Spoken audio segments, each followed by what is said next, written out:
Still got the Phillies mailbag today on a Tuesday. We moved Frank up a little bit because of Flyers hockey coming up at 4 o'clock. Flyers Penguins exhibition right here on 97.3 ESPN.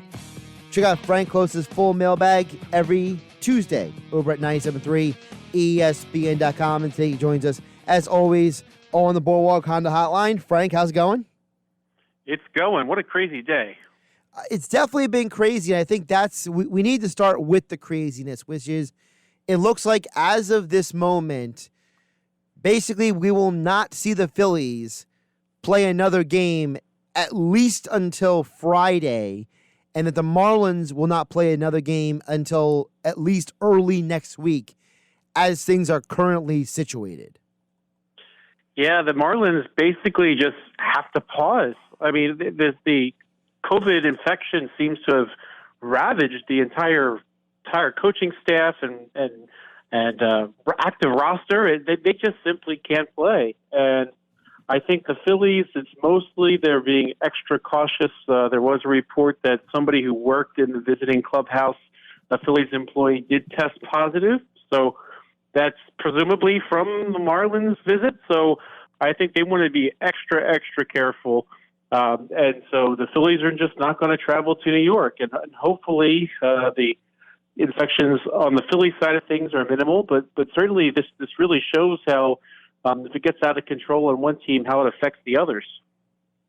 Do you think that this is the best way for the MLB to handle this situation? I mean, I don't know what else they can do. It's not time to cancel the season yet. So I think for right now, hey, you put the Marlins on pause. You figure out what's going on with the Phillies when it comes to the testing, because although no one tested positive, you don't know how long it takes to pop up. So is this the best way the MLB can handle this situation?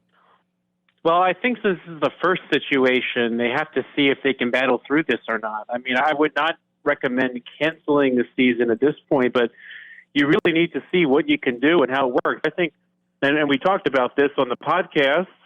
Please tune in, everybody. It'll be at 97.3ESPN.com. But they should not have played on Sunday. Joe Girardi was on a national radio show for MLB Network today.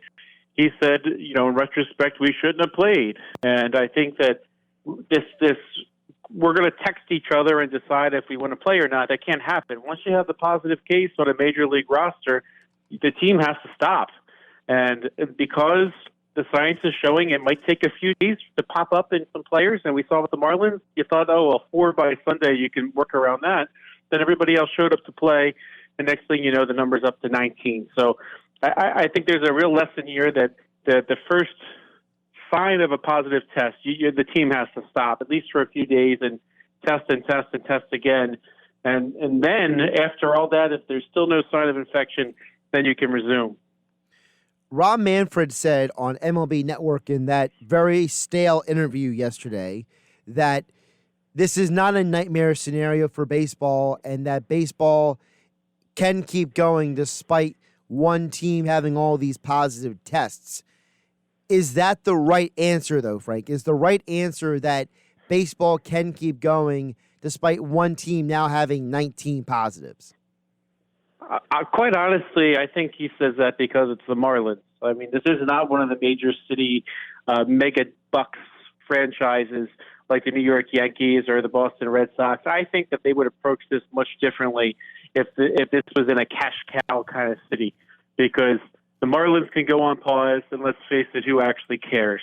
Not Miami. History will tell you, and the rest of the teams are still playing. So I think they're willing to overlook this because it is the Marlins, and they can pause them, and the Marlins were expected to contend anyway, and then regroup and move on from there. But I think if this happens again and it happens in a major city, he's going to have to react much differently.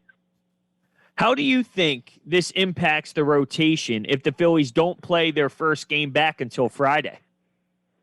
I think you got to go Aaron Nola and Zach Wheeler. And then beyond that, I would go Jake Arrieta. But I think, whenever you have the gap like this, you just want to have your best players out there whenever they get to play because, what's the advantage to say, well, we'll just wait on Aaron Nola until a couple more days.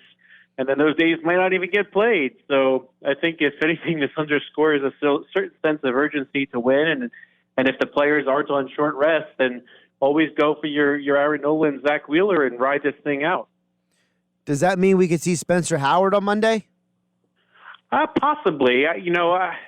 They have some interesting decisions. I do not believe Vince Velasquez is going to start again, especially under these circumstances. I think you'll see Spencer Howard soon.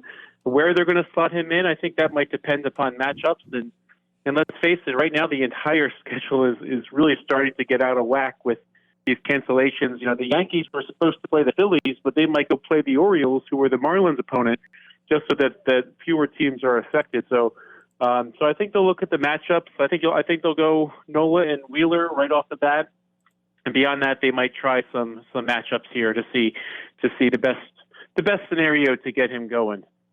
I think that's a perfect transition into the mailbag that we have on 97.3 ESPN. And Paul asks you, Frank, who can the Phillies count on in their bullpen? If the starter only goes 5, who will Joe Girardi lean on in the high leverage spots in the middle innings?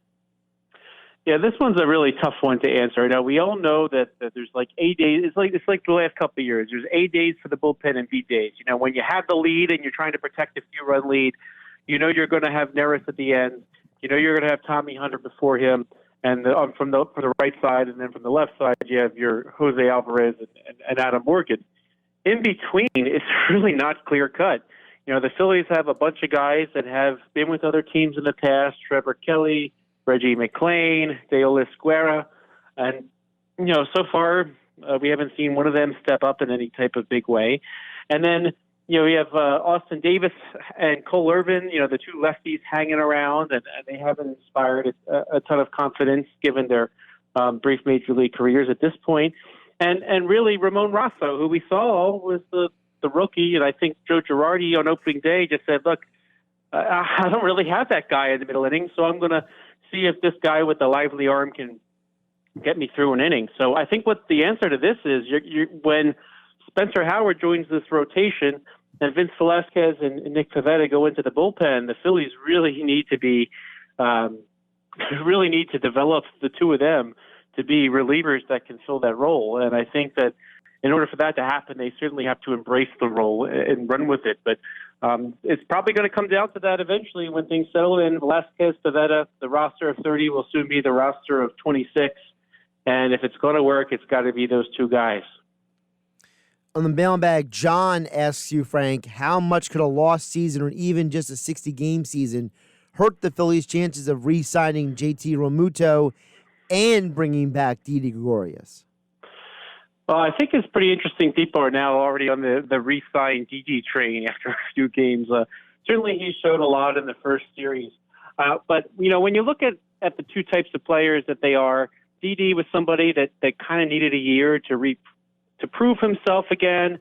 And he's got certainly got the track record for many years, but there's enough doubt that he probably needs to play this entire 60 before teams really know what he is and what to offer him. Now, when we talked to Didi back in December when he was induced, he actually said, no, nobody offered me a multi-year deal. So he's really got to show perhaps more than Realmuto what he can do right now. I think with Realmuto, you know what he is, you know what he's going to be, at least in the immediate future.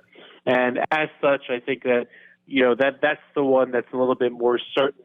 Didi, you almost need to wait out because you also have Alec Boehm in the equation. Is he going to establish himself as a starter? In which case, do you need to bring back Didi Gregorius? So there's a lot that needs to play out on the Didi side. JT, it'll probably go back to being about dollars and cents like we thought it would. And if the Phillies open up their piggy bank and give JT a lot of money, he'll be back. And I think that's something which there's no need to prove anything. So it'll just be a matter of whether or not they can agree on the dollars.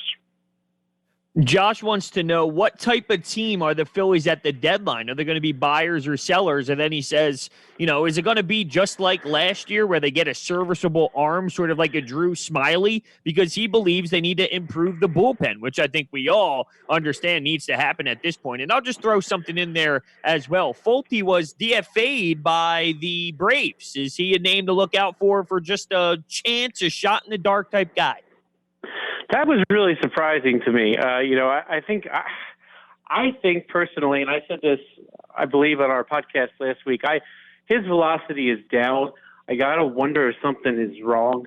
He and Nick Pivetta kind of came up at the same time, and I remember for a while they faced each other like 3 times in their rookie seasons. He's got a really lively arm when it works, but I think because the velocity is down, something's up. So yeah, he's worth a shot to see if he fits on your roster. That could be the issue, and if you're willing to be patient. And if they do pick him up, I don't think he is an immediate solution for anybody. That's just my personal opinion, just having watched him this year with the dipped velocity. But beyond that, I don't think there's going to be a lot available this year because you have 8 playoff teams in each division. And if you look at last year's final standings, that meant that the Texas Rangers, who were 6 games under 500, would have made the playoffs. So if a team that's 6 games under 500 could make the playoffs, there's going to be a lot more teams that are going to be holding on to their players thinking they have a shot. And those types of teams aren't going to trade them, aren't going to trade their players. So there's going to be a very low quantity of players available. And a lot of teams, let's face it, we're seeing what's going on with the Marlins, are going to need to make sure they have bodies on the roster. That's going to be a big, important takeaway from all this, that you need to have people that can come in and fill spots, and especially if you might lose somebody for a few days or you lose multiple players for a few days. I think that this year's trade deadline will be pretty inactive. So I think what's going to happen this season is the people in your organization are going to make you or break you. So how Spencer Howard does when he comes up and how Velasquez and Pivetta do in the bullpen might be what the defining factors are. Follow him on Twitter at Frank Klose for all your Phillies news and information, and check out all of his coverage over at 97.3 ESPN.com as the Phillies situation on and off the field is, well, frankly, it's fluid. I got that right. Have a good one, Frank. You too, guys.